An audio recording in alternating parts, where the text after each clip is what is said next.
काम के बाद खाली समय श्यामू को बिताना भारी पड़ता था।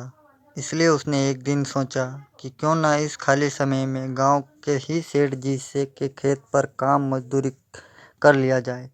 इससे खाली समय भी कट जाएगा और घर में पैसे की कमी भी कुछ दूर हो जाएगी। गांव के सेठ जी बड़े भले इंसान थे। श्यामू जब उनसे काम मांगने गया तो सेठ जी ने कहा, तुम्हें मेरे खेत पर मजदूरी करने की कोई ज़रूरत नहीं है। आज से मेरे पूरे खेत की जिम्मेदारी तुमको देता हूँ।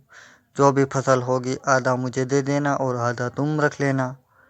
सेठ जी के इस भले व्यापार से श्यामू बहुत खुश हुआ और अगले ही दिन उनके खेत पर काम शुरू कर दिया।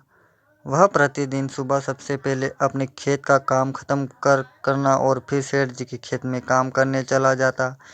एक दिन दोपहर को जब शाम सेठ जी के खेत में हल चला रहा था, उसी वक्त उसका पैर किसी सख्त चीज से टकराया।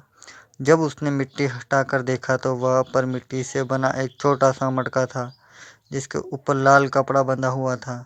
शामू पहले तो थोड़ा डर गया, लेकिन फिर भी उसने थोड़ा साहस करते हुए मटके पर बंधा कपड़ा हटाया। जैसे ही उसने मटके के अंदर देखा, उसने आश्चर्य का ठिकाना न रहा। उसमें सोने की कई आभूषणें थी। शामू को जब समझ नहीं आ रहा था कि वह इन कीमती आभूषणों को क्या करे। एक और वह सोचता, इसे किसी सुनार को बेचकर अपने घर की पैसे की कमी हमेशा के लिए ख़त्म कर देता हूँ।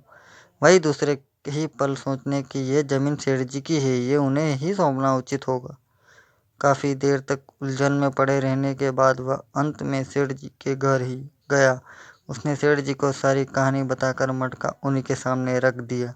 मिट्टी का वह मटका देखकर सेठ जी उसे पहचान गए और बोले, ये मेरी दादी के आभूषण हैं। मैं कई वर्षों से इसे खोजने की कोशिश कर रहा था। मुझे पता नहीं था कि ये कहाँ गड़े हुए हैं। इन्हें अचानक खोजकर तुमने बहुत बड़ा उपकार किया है। तुम्हें इस काम के लिए कोई बड़ा इनाम तो मिलना ही चाहिए। सेठ जी ने मुझे अपने खेत पर काम दिया ही यही बहुत है। अब मुझे कोई इनाम नहीं चाहिए।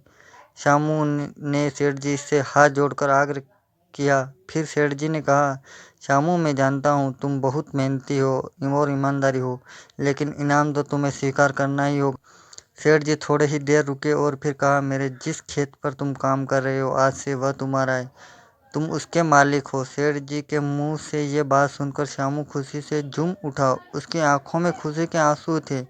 वह मन ही मन सोच रहा था, यदि वह लालच में पड़कर अपनी ईमानदारी को भूल जाता तो उसे इतना बड़ा इनाम नहीं मिलता।